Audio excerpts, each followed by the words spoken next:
Anton. Baik Ibu, selamat siang. Bagaimana kabarnya Pak hari ini? Baik Bu, sehat selalu. Hari ini kita akan melakukan coaching ya Pak. Apakah sudah siap? Baik Bu, sesuai kesepakatan yang kemarin Ibu hubungi, saya mempersiapkan diri untuk hari ini. Ya, baik, hari ini kita akan berbincang-bincang sedikit ya Pak ya tentang beberapa program dan rencana yang telah Bapak susun sebagaimana Bapak sebagai selaku kepala sekolah begitu ya Pak ya. Kalau boleh tahu rencana dan program apa saja itu Pak yang telah Bapak susun selama ini? Baik Bu Anissa, ya, jadi kebetulan saya juga baru di jabatan kepala sekolah selaku PLT. Nah, eh, ketika disampaikan tentang program apa saja, di 100 hari pertama ini kemarin saya lebih fokus pada pemberdayaan kawan-kawan terlebih dahulu. Di langkah pertama kemarin saya mengumpulkan rekan-rekan, kemudian kami berdiskusi kira-kira rencana program yang prioritas apa dari rapot mutu yang telah ada di SMA Negeri 1 Samalantar. Karena di program prioritas kami yang kami susun bersama dengan Wakakurikulum, Wakakesiswaan, dan juga Wakasapras, itu yang pertama adalah tentang wawasan lingkungan. Kebetulan sesuai dengan visi misi di sekolah kami itu ada tentang wawasan lingkungan, jadi programnya itu kemarin adalah LISA, ya, lihat sampah ambil, karena programnya bagaimana anak-anak bisa peduli terhadap lingkungan terutama sampah. Yang kedua adalah program road. Program road ini sebenarnya juga setelah digalakkan sebelumnya diperkuat oleh UNICEF tentang bullying, ya. Jadi dua program ini menjadi prioritas, terlebih bahwa bullying ini menjadi perhatian bersama dan dinas juga memberikan respon positif terhadap program ini karena memang di setiap sekolah itu harus ada tim pencegahan dan penanggulangan tentang bullying di sekolah. Jadi dua program prioritas ini Bu yang saya laksanakan di 100 hari kerja saya di PLT Kepala Sekolah.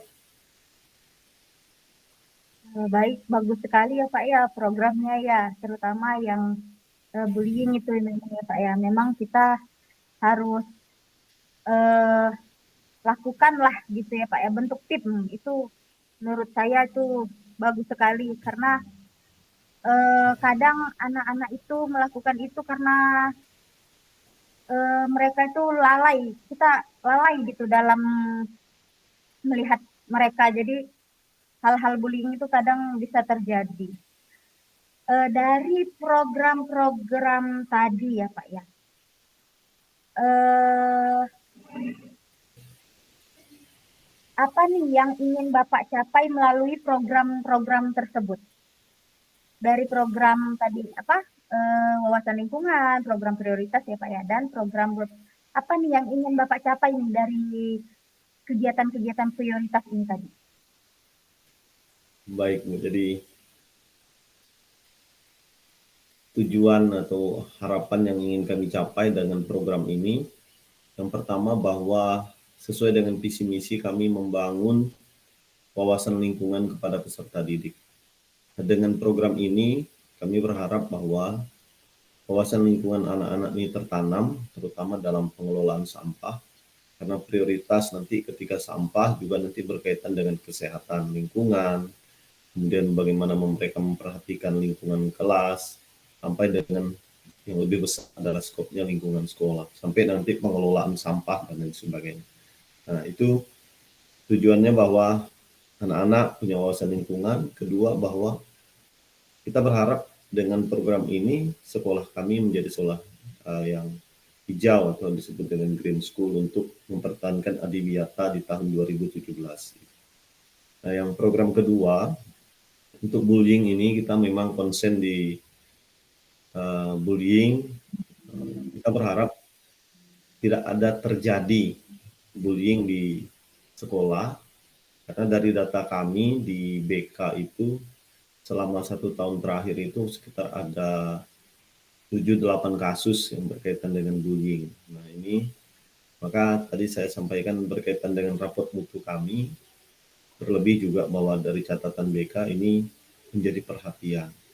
Memang kecil, hal-hal kecil tentang bullying yang terjadi, memang ini terjadi hanya verbal ya, tetapi menjadi perhatian bagi kami supaya dengan adanya tim, kemudian pelaksanaan ini mudah-mudahan presentasi bullying di sekolah itu semakin bisa diminimalisir. Baik, Bapak, dari tujuan yang telah disampaikan tadi, apa nih ukurannya program tersebut dapat dikatakan berhasil? Ya, yang pertama berkaitan dengan program LISA itu, Bu, keberhasilannya terukur dari jumlah sampah di sekolah. Jadi kita melihat jumlah sampah di sekolah itu semakin sedikit, kemudian juga secara langsung nanti kita melihat bagaimana lingkungan sekolah menjadi bersih, menjadi nyaman untuk proses pembelajaran. Nah, untuk bullying, ini tolak ukurnya tentu dari hasil evaluasi BK ya, laporan BK, apakah sudah menunjukkan penurunan yang signifikan terhadap pelaksanaan bullying. Jadi ini sebagai kontrol apakah program ini sudah mencapai tujuannya atau belum. Baik, Bapak, terima kasih. Kemudian, apa nih hal-hal yang harus disiapkan untuk mencapai target tersebut? Ya, yang pertama Bu, bahwa kami di sekolah itu telah membentuk tim. Jadi ada tim tentang 10K, salah satunya adalah tentang kebersihan. Nah, tim inilah nanti yang menjadi penggerak, motor penggerak atau leading sektor terhadap program ini.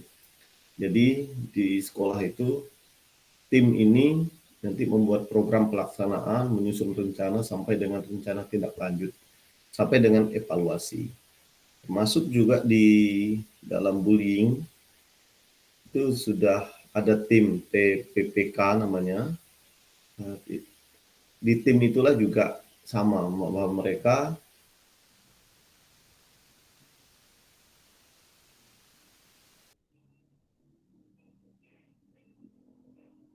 di dalam tim itu ya, tim itu yang bekerja untuk sosialisasi, kemudian untuk melakukan pembinaan di dalam ekstrakurikuler, termasuk bagaimana program bullying ini juga masuk di intrakurikuler, masuk di dalam pembelajaran. Jadi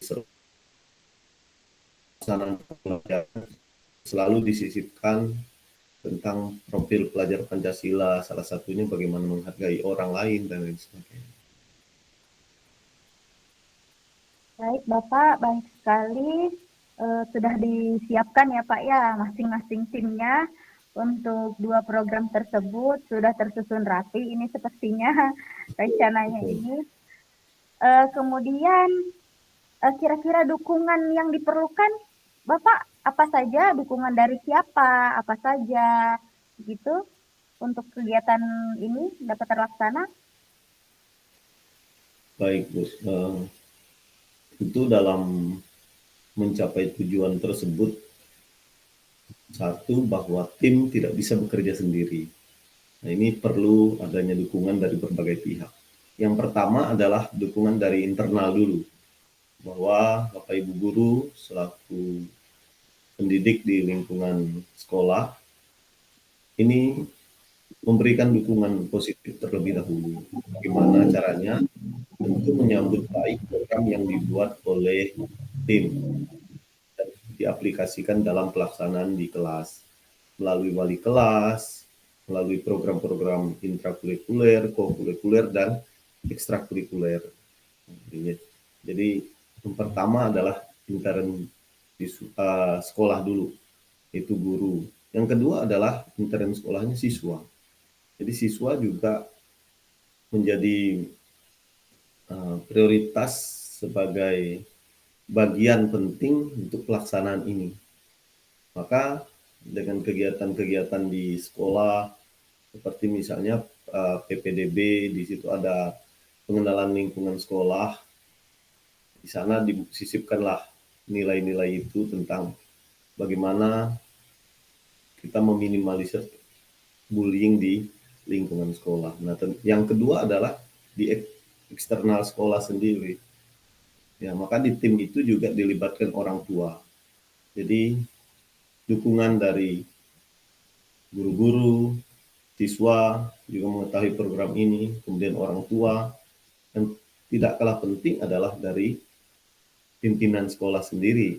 Kepala sekolah memberikan support dana, karena untuk sosialisasi itu kan perlu juga media-media sosialisasi, kemudian perlu juga narasumber dari luar. Nah, dukungan-dukungan ini tentu menjadi bagian penting untuk mencapai tujuannya. Baik, Bapak. Berarti ini kan programnya sudah berjalan begitu ya, Bapak ya.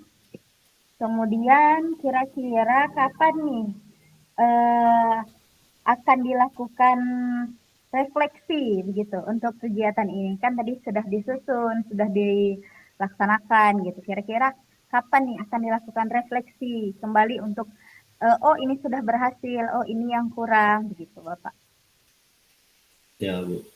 Kebetulan ini di akhir semester di tingkat SMA kan sedang ada penilaian akhir semester nih untuk penilaian kognitif, afektif, dan keterampilannya.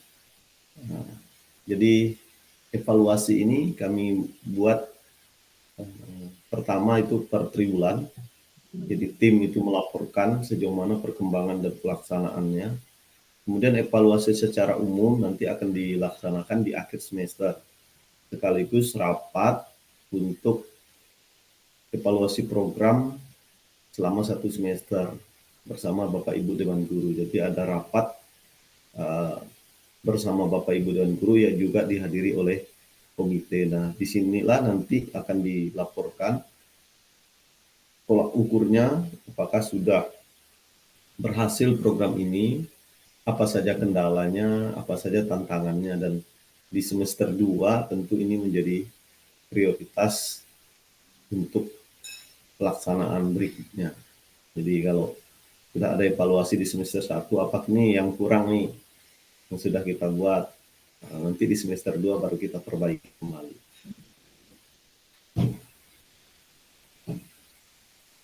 Baik, Bapak, semoga program kita, program Bapak berjalan dengan baik, lancar, segala hambatannya dapat terlewati, begitu ya Bapak ya. Untuk pertanyaan terakhir, refleksi nih Pak, apa yang Bapak rasakan setelah kita melakukan kegiatan coaching ini Pak?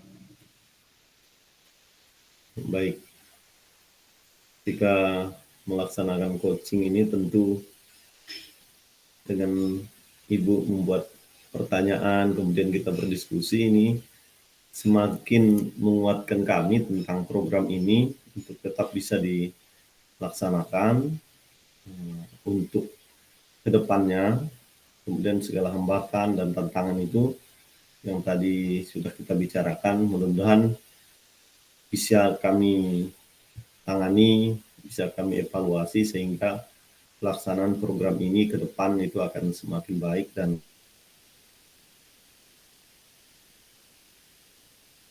merasa aman berada di lingkungan sekolah dengan lingkungan yang hijau, lingkungan bersih, aman, nyaman, sehat, terlebih bahwa aman dari bullying.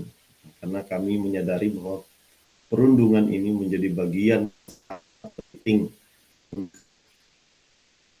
kita perhatikan, karena mengingat bahwa ketika ini masih terjadi di lingkungan sekolah, maka peserta didik pasti merasa tidak nyaman dan secara psikologis akan mengganggu proses pembelajaran. Baik Bapak, terima kasih apa yang telah Bapak rencanakan dan menginspirasi saya. Semoga kita dapat melaksanakannya dengan baik dan nanti dapat saya begitu ya, supaya ya itu tadi kasus-kasus perundungan itu menurun gitu ya Pak ya. Dan memang cinta lingkungan itu memang harus ya tetap nggak ada matinya gitu Pak. Program cinta lingkungan itu sampai kapan-kapan pun itu tetap bagus gitu untuk dilaksanakan. Apalagi bagi saya yang notabene adalah pendidik anak usia dini. Jadi cinta lingkungan itu memang harus ditumbuhkan sejak dini. Baik Bapak, terima kasih atas kerjasamanya. Selamat siang. Selamat siang Bu, terima kasih.